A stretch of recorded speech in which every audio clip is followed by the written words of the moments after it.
All of these photos were taken by me.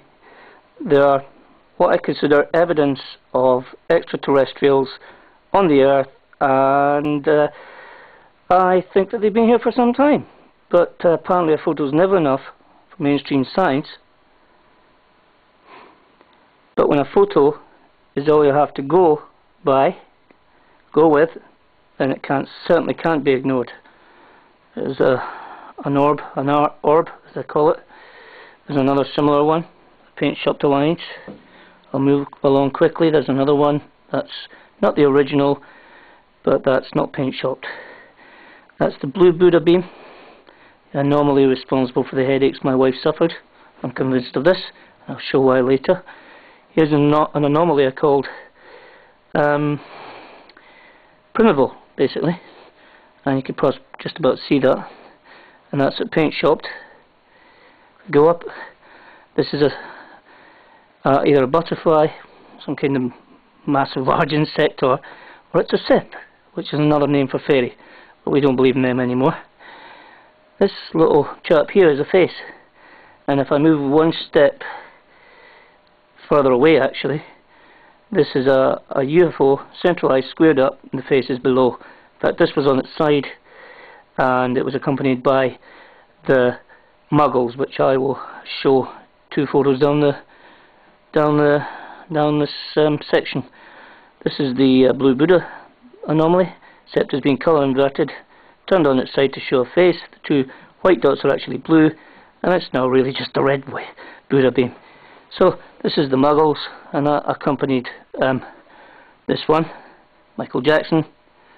Yeah, I've got all the originals of these photos to show that they're indeed photos that have been taken around these parts. This piece of wood is the anomaly that was on the ground, and this piece of wood was taken from the same area where I took this picture of primeval. This is Shriptoid, which was in the sky, and it's a zoom again. It's an oddity, that's for sure.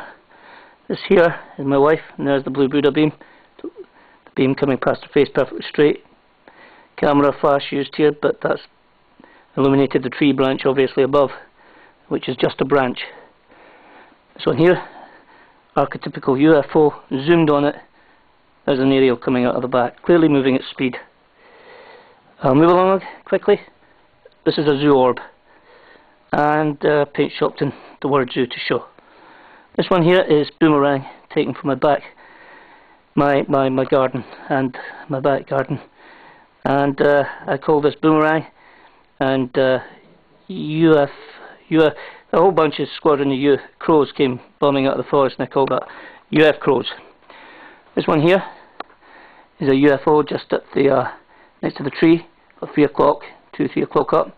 There's a zoom of it, and then we go on it again, and that's it real close. Definitely spooky. There's a face, little face, in between a large footprint. We call that 22 feet. In fact, my boy did. I ran home, got the camera, ran back up and took these pictures. This particular picture, several others, as you'll soon see. That's quite paranormal, little face there. Something's been squashing pixies by the looks of things.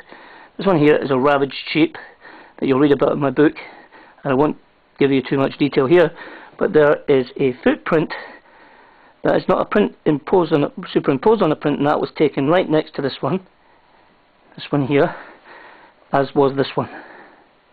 And if we move along, this creature here may be a cat, or it may be just us clearing in the trees, but no, it was a panther, which has been seen around this area many times by forestry workers.